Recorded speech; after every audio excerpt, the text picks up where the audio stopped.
30 जनवरी 1925 ये तारीख flight Collins की जिंदगी में एक नया अध्याय लेकर आया था। अमेरिका के केंटकी राज्य में रहने वाला ये बहादुर गुफा खोजी उस दिन एक अनजानी रहस्य गुफा को तलाशने निकला। लेकिन ये कोई आम गुफा नहीं थी। इसका रास्ता इतना तंग और सकरा था, किसी भी इंसान को उसमें घुसने के लिए अपने घुटनों पर चलना पड़ता था या फिर पेट के बल रेंगते हुए अंदर जाना पड़ता था। केव में बहुत अंधेरा था, तो फ्लाइट अपने साथ एक लालटेन लेकर आगे बढ़ रहा था।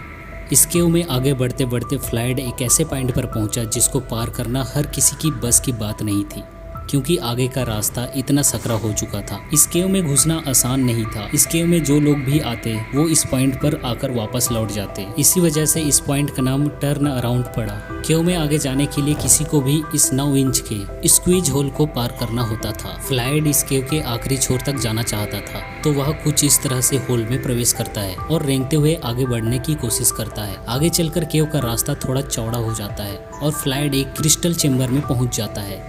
यही वह रूम था जिसे फ्लाइट ढूंढना चाहता था। इस क्रिस्टल चेम्बर को देखकर फ्लाइट की खुशी का ठिकाना नहीं था, क्योंकि यह उसे मालामाल करने वाला था। फ्लाइट अब बाहर निकलता है और उसे उसी सकरे रास्ते से होकर गुजरना होता है। फ्लाइट उस टाइट रास्ते में खुद को घसीटते हुए आगे बढ़ रहा था।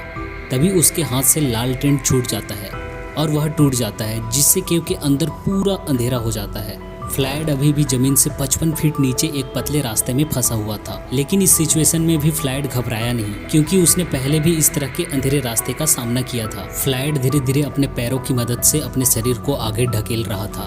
तभी उसके पैर से एक पत्थर उखड़कर उसी पैर में गिर जाता है।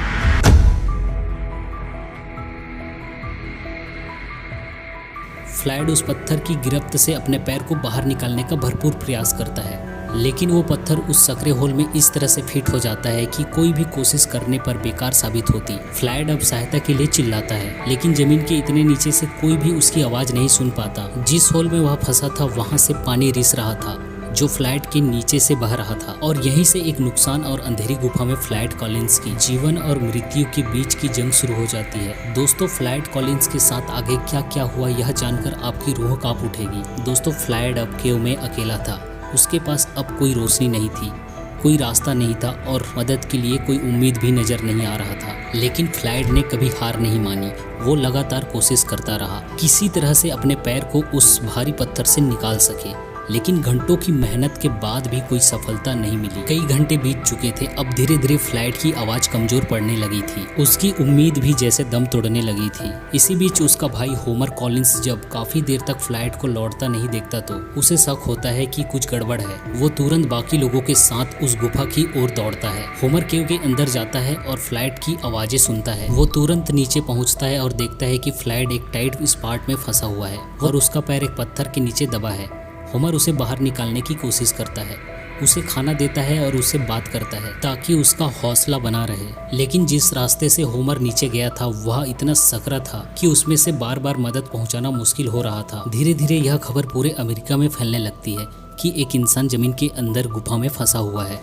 Collins has been trapped in Sand Kings. Floyd Collins was another great dramatic story. Collins had been trapped in a Kentucky cave. Collins was negotiating a small cavern tunnel when he was pinned by fallen rocks and debris at 10 a.m. on Friday morning. हजारों लोग वहां जमा हो जाते हैं, कुछ मदद करने, कुछ बस देखने। अखबारों में सुर्खियां छपती है, मौत से जूझ रहा फ्लाइट। क्या फ्लाइट जिंदा बाहर आएगा? और अमेरिका का पूरा ध्यान इस एक इंसान पर टिक जाता है। गवर्नमेंट की टीम और प्रोफेशनल रेस्क्यू वर्कर्स बुलाए जाते हैं, लेकिन रास्ता इतना तंग होता है कि वो फ्लाइट तक ठीक से पहुंच ही नहीं पाते। उन्होंने सोचा कि अगर सीधा रास्ता नहीं है तो क्यों ना ऊपर से एक नया रास्ता खोदा जाए, और इसी के साथ एक नया टनल बनाने का काम शुरू होता है। इस खुदाई में 7 दिन बीत जाते हैं। फ्लाइट अभी तक नीचे फंसा हुआ था।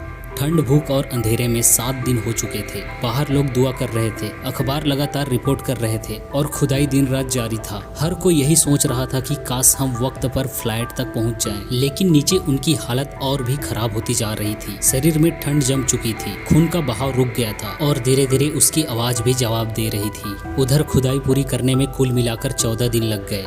जब आखिरकार रेस्क्यू टीम फ्लाइट तक पहुंची तो बहुत देर हो चुकी थी। फ्लॉयड कॉलिंस अब इस दुनिया में नहीं रहा।